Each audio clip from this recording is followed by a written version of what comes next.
Hey, what's up everybody? This is Chris and I'm bringing you my review of Child's Play 3, which was released in 1991, I believe. So if you haven't been keeping up, I have made an effort to try and review every Child's Play movie that was released or has been released, with the goal of getting through all of those prior to the release of the reboot next month of Child's Play, which stars Mark Hamill as the voice of Chucky. So if you haven't seen those other videos, I'll be sure to link them in the description below, but check those out. Let me know what you think about them. If I'm off base on any of my thoughts there, be sure to comment and we'll have a discussion about it. So just finished watching Child's Play 3.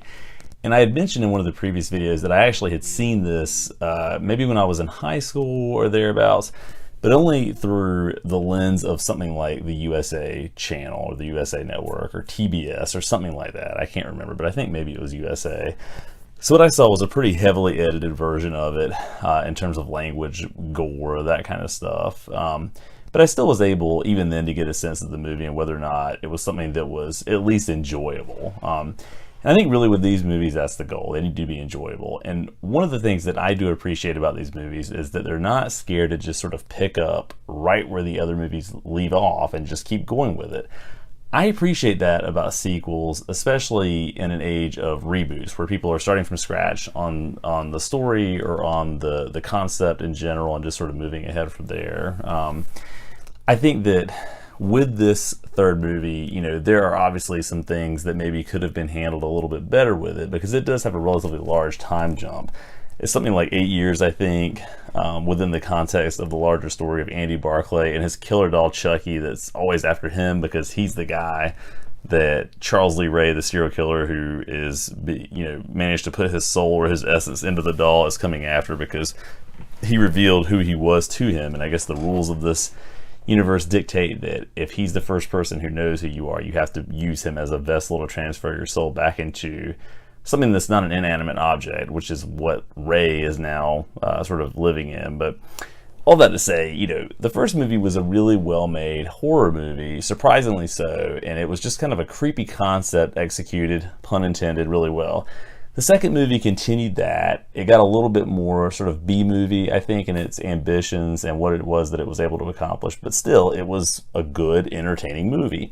Maybe not quite on the same level as the original movie, but still, it was fun. I had a good time watching it. You know, I didn't remember a whole lot about the third movie, even though I had seen it years ago. So I rewatched it this evening, just to kind of, you know, see what was going on with it and to see the full unedited version.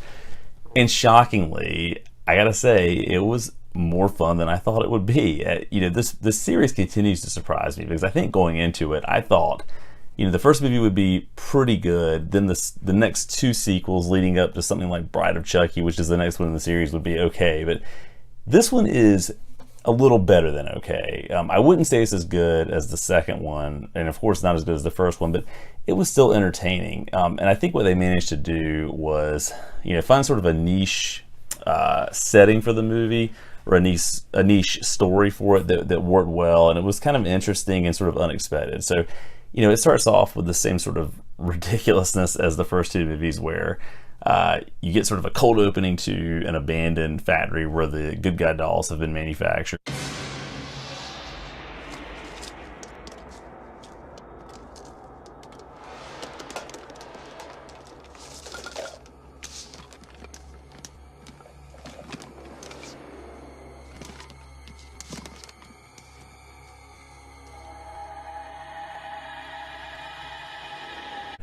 And all of a sudden these employees are cleaning it up, and sort of the melted pile of goo that was Chucky with the second movie is just sort of sitting in the middle of the floor covered in cobwebs, and then inexplicably this claw machine arm comes down and clamps him, and blood starts coming out of the sides, lifts him up, and the blood spatters into a cauldron or a vat where the latex that makes the good guy dolls is being sort of stirred around. And so the assumption then, I guess, is that as long as some biological component, some physical component of Chucky survives, he can then be transferred into a new doll when it's made, because we see that happen with the second movie too, or at least the original doll was cleaned up. So, you know, the rules of the universe, I think in this third movie start to unravel a little bit just based on what was set up with the first movie, which was that, you know, if he was in the doll too long and he was shot through the heart, or his heart was destroyed, that would be sort of the end of him. But here now, as long as a few drops of blood make it into the vat, whatever, it's fine. But again, if you're thinking about this movie too much, the whole thing's going to start to fall apart, so who really cares? What's a little bit weird, though, is that we go from that opening, which is honestly one of the coolest intros I've seen. It is sort of gory without being gory, because it's about the manufacture of a doll, but it's just one of those weirdly sort of entrancing things to see in a horror movie, kind of unexpected. But again, I thought it was one of the cooler openings in any of the movies in this series, and really one of the cooler openings in any one of horror movies that I've seen in the past few years. For some reason, it just stuck with me, and I remembered going into the movie, that opening, from having seen it on TV. So anyway, pretty cool opening. But you go from that to a boardroom where the good guy manufacturers are having this debate about whether or not to bring back the doll.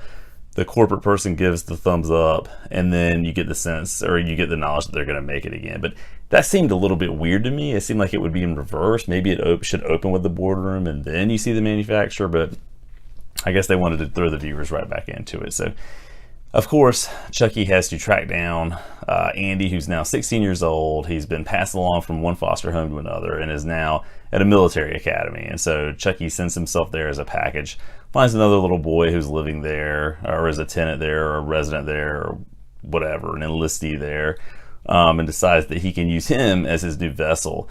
And this is sort of touched on briefly, but I don't really think that we get an in-depth explanation as to why all of a sudden it's not Andy anymore. Maybe he sees this kid and realizes, oh, I can just make this work with him based on the powers of this really weird deity that he's thriving on throughout these movies. But to me, that was a little bit shaky ground, how they sort of abandoned what was set up in the first two movies to then have Chucky make this realization that he can go into another kid who was available. So that was a little bit odd to me. They didn't really explain that. But, again, this is one of those things that you don't really need to think about too much, because it's a movie about a killer My Buddy doll, essentially.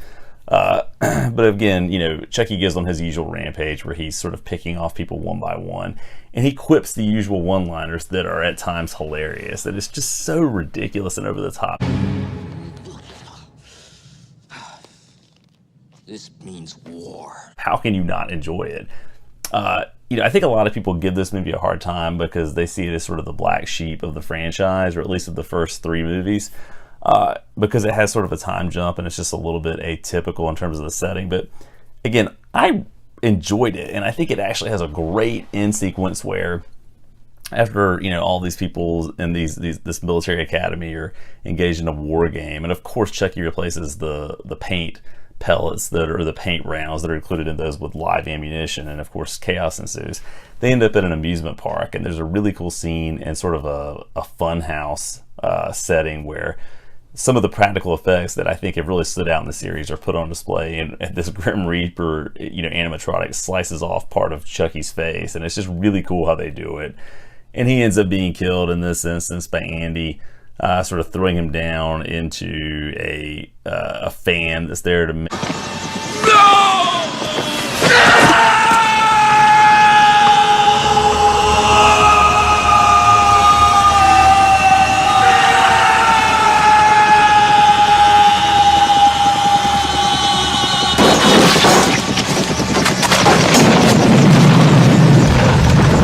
Blowing all this sort of fake fire around, and he gets chopped into a million pieces. But if there's one thing that I think is a little bit problematic about the way the movie concludes, is that it's just sort of a cold cut to the end. Chucky dies, the police show up, Andy's arrested because everybody perceives him to be crazy, and then it just ends with all the lights going out at the carnival. So that was kind of a weird way to end it to me, a little bit abrupt. But overall, I gotta say, this is another relatively solid entry in the series. I gave the first movie an 8, the second movie a 7.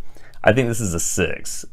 It's not, great, but it's also not bad. It's solidly okay to good, maybe. It's got some problems. It's not, perfect, but it's got enough going for it to make it entertaining. So even though at this point, in the first 3 movies, the series is kind of trending down a little bit, I still found it entertaining. And if you are someone who has enjoyed the first 2 movies, why not watch this one? You're probably going to find it entertaining as well, absurd though it, of course, is. So if you've seen Child's Play 3, let me know what you think about it in the comments below. If you like the video, be sure to give it a thumbs up. If you like the content, be sure to subscribe. And I will be back very soon, within the next couple of days, with my review of Bride of Chucky, and I cannot wait to dig into that one.